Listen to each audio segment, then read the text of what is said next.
Hey guys, Kevin, Muddy River Tactical. We're out at the range today. It's a little windy, so I'm trying to get out of the wind. So if you hear a little wind noise, I apologize ahead of time. We're here in Missouri, so trying to get out of the wind's kind of hard this time of year.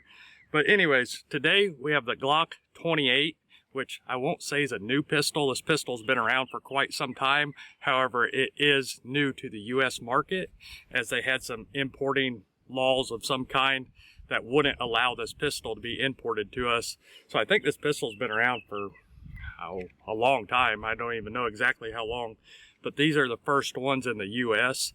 So essentially what the Glock 28 is a Glock 26 size, almost exactly, but in a 380 package. So if you're a fan of the 26, which some people are, some people aren't, you know, these are wider than the new modern guns per se. It's essentially a Gen 3 Glock 26.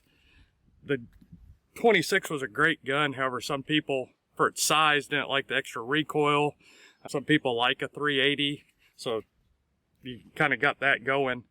So it takes two 10-round magazines. So in my opinion, in today's market per se, it's kind of way behind the 8-ball, obviously being a Gen 3 Glock more or less. There's a lot of new pistols on the market that are smaller in size and have more round capacity. So you can take the SIG 365 380 that came out not too long ago. It's significantly smaller, lighter, feels better in my opinion, and has the same or more round capacity. And then you can also take like a Ruger LCP, which is way smaller, the LCP Max, not the regular LCP. That is way smaller and has the same round capacity and shoots very well. So it really comes down to if you're looking for a small gun, and if this has a short grip on it, which some people really like, and it's a little wider. So with it being a short grip, the width actually helps it shoot a lot better. So I'm not going to go over too many of the Glock features per se, as literally it's a Gen 3 Glock and they're all the same. What I will say is, like all the Glocks, it just comes with these plastic sights on them. If you are one of the people that are going to buy one of these, I would definitely change those out. The first thing, that is definitely the weak point of this gun. Everything else is your typical Glock. The sights are interchangeable with any of the Glock sights, so that won't be a problem at all. Holster-wise, we do make holsters for this Glock 28. If you have a Glock 26 holster for Gen 3 or any of the older ones, it will work as well, but we do make holsters specifically for the Glock 28 now.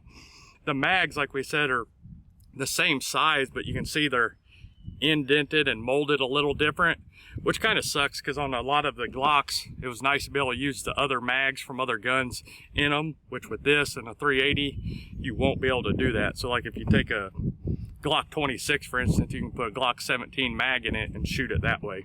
The real thing to this gun, in my opinion, is kind of more a collector's thing than anything. So this hit the U.S. market, and I could be wrong, but what I've been hearing is that there's only going to be like 5,000 or something of them. I don't know how accurate that number is, but I do know it is a limited number.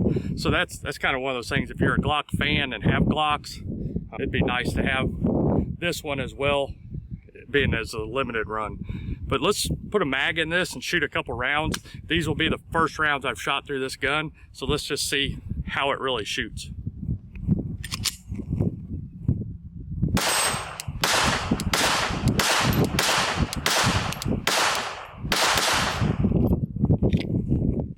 Well, it shoots way smoother than I was anticipating.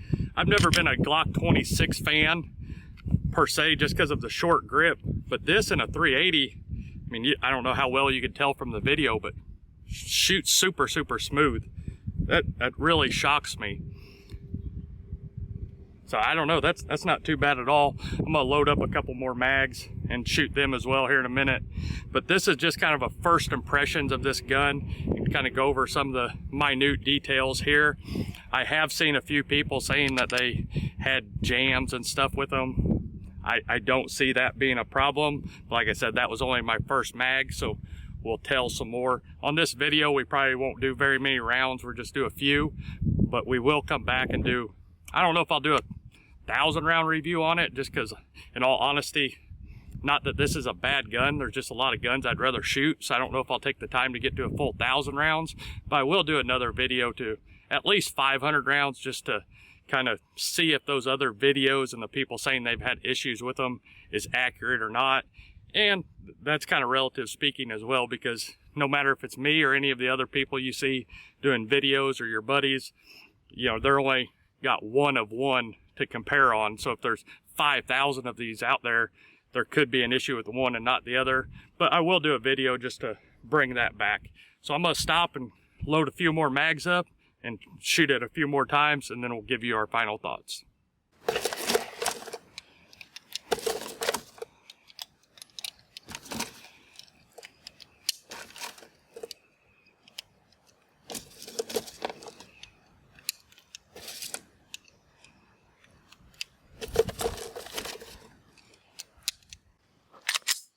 All right, we're gonna shoot the targets out about 60 yards now and just kind of see how the accuracy out of this 380 kind of is with this short barrel.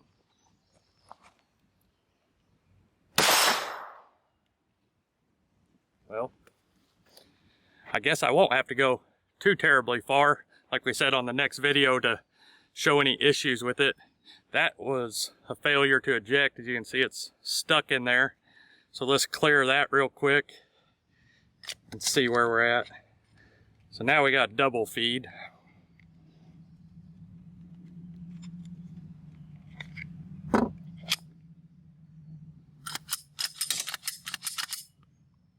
Well, maybe some of those videos were right, so let's try this again and see.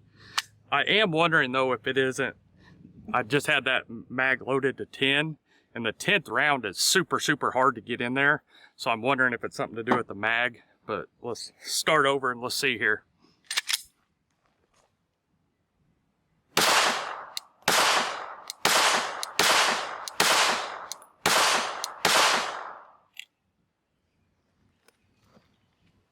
Okay, that's interesting too there. I don't know how good you guys can see.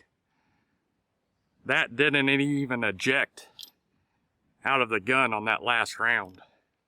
I looked down and just happened to see it there, so that's not good.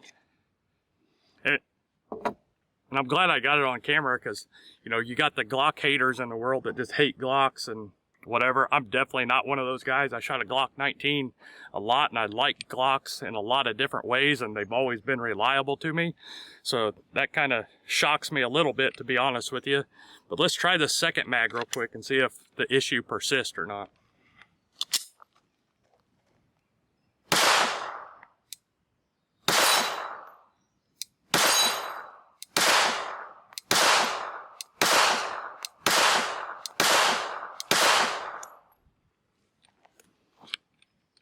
All right, so that mag shot clear, which that's good, I guess. I mean, it's not good. Any issues, 2 issues in the first 30 rounds or something, definitely isn't good. Doesn't make me feel too great about it. So I'll definitely have to shoot this video and do another video. Like I just said, I probably will go to 1,000 rounds now, just since I did have issues with it, which honestly, like I said, I'm not necessarily a Glock guy, but I don't hate them. But I've never had issues with Glocks. This was probably honestly the first Glock that I've ever had that's had a malfunction. So luckily I had the camera rolling, because I hate when the guys come on a video and be like, oh, I had issues with it, and never show you it on video. It just seems biased to me. So I'm glad that was on video where I could show you guys the experience with it. The accuracy on that, we're out about 60 yards, and it is super accurate. I hit about 70% of them, which obviously I'm not a great shot, but at 60 yards with a short barrel gun that I've only shot 30 rounds through, you know, 70%'s pretty good, as most defensive situations for this type of gun are, you know, 10 yards and under, you know, just kind of almost give me shots. So if I can hit 70% at 60 yards, I feel pretty good about that. That does worry me though about, like I said before we shot those rounds, about seeing some issues with people having. And honestly, I didn't really believe them too much, just because the ones I saw weren't on video. One of them was, but the others, there's a bunch of them that they didn't have the actual clips of it on video. So I didn't really believe it too terribly much, but now it's definitely got me concerned. So I'll come back and do another video on a day where I got more time, and we'll just kind of see what it does. Overall, to answer the real question is, would I carry this gun? I wouldn't. Even if it was 100% reliable, which it hasn't been to this point, but even if we get that figured out, to me, there's just a lot better modern options on the market. Even if you go up to a Gen 5 26, the same size, just a 9mm, it's got the front slide serrations that this one doesn't. This one doesn't have a light rail on it. The mag release on this thing is super, super small. So from a firing grip, it's literally almost impossible to push that mag release because it's so small. That's why you see like the Gen 5s and stuff, they got the oversized mag releases on them for that reason. So I definitely don't like that. And then just the width and weight of this gun. I can, if I'm going to carry a 380, I can get the same capacity in a multitude of other guns. You know, there's at least 10 other good guns on the market that you can shoot in 380 that have the same mag capacity. Smaller, thinner is the big thing. Less weight, and just shoot just as good. You know, this does shoot very good. I'm going to be honest with you. The recoil is way less than what I thought it would be, but it just doesn't make up for the size for being a concealed carry pistol, in my personal opinion. So definitely leave your thoughts below. I'm definitely going to keep this pistol, whether I can work the bugs out of it or not. You know, I got all the other Glocks, and it's kind of in a way, almost a collector gun, just a nice thing to have if they're only going to make so many of them. But in the real world, I probably wouldn't carry it. Leave me your thoughts below, and we'll see what you guys think, and we'll go from there. But I'll definitely be doing another video on this. I'll try to in the next 2 or 3 weeks, and you know, probably go to that 1,000 rounds and just see if these issues continue or if it's just a break-in with the gun. But to have those issues in the first 30 rounds is definitely a concern. But I greatly appreciate you guys joining me today. If you have any questions, leave them below. You can always contact us for all your holsters and holster needs. We got this one in a leather holster of ours. We make leather and Kydex holsters. If you need any holsters, check us out at muddyrivertactical.com. That's really what drives this whole channel.